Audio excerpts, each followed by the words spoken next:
গোপালগঞ্জে কয়েক দিনের ব্যবধানে সবজির দাম দ্বিগুণ থেকে তিনগুণ পর্যন্ত বৃদ্ধি পেয়েছে। বাজারে এখন ৬০ টাকা কেজি দরের নিচে সবজি যাওয়া যাচ্ছে না। মাছের দামও ধরাছোঁয়ার বাইরে।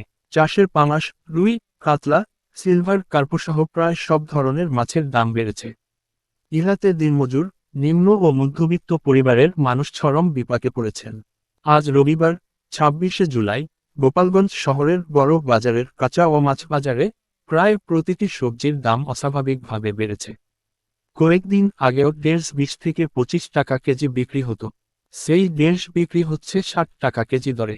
এইভাবে মিষ্টি কুমড়া প্রতি কেজি ২৫-৩০ টাকা থেকে বেড়ে ৭০ টাকা কেজি দরে বিক্রি হচ্ছে।